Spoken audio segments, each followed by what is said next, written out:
একজন পরিচিত লোক যে আবার একটা হোটেল করেছিল তার কার্যালয়ে, তাই না? কে করেছিল?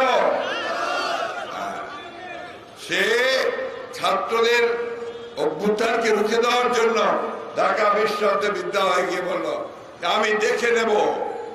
সেই দিনই ঢাকা বিশ্ববিদ্যালয়ে হলগুলোতে রেড করে আরো কতজনকে হত্যা করেছে তার কোনো ইয়ত্তা নাই।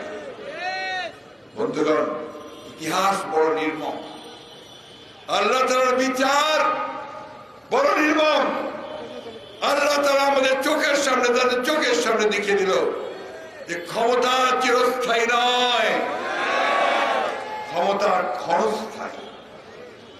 কুলিল্লাহুম্মা মালিকাল মুলকি তুতিল মুলকা মান তাশা তানজিউল মুলকা মিমান তাশা যাল্লু মান তাশা বিয়াদিকাল খায়র।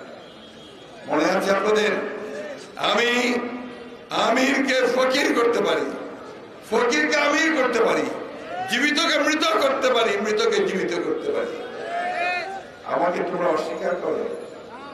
এই অস্বীকার করেছিল হাসিনা, এই অস্বীকার করেছিল হাসিনা, সীমা লঙ্ঘন করেছিল। অহংকার, কি অহংকার!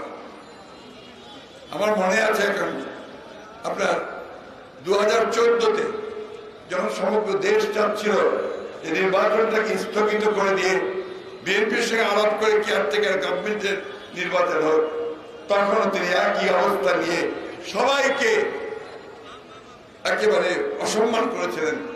তখন একটি ইংরেজি পত্রিকার দৈনিকের হেডলাইন ছিল অ্যারোগেন্স ভেঞ্জিয়েন্স, অর্থাৎ সেই অহংকার, হুঙ্কার আর হচ্ছে প্রতিশোধ। শেষ মুহূর্তে পর্যন্ত তার মুখ দিয়ে সেই প্রতিশোধের জিঘাংসা স্পষ্ট হয়ে উঠেছে। আল্লাহর কি হুকুম দেখেন, তাকেই একেবারে পালিয়ে যেতে হলো আবার সেই জায়গায় যেখানে তার গোড়া কোথা আছে।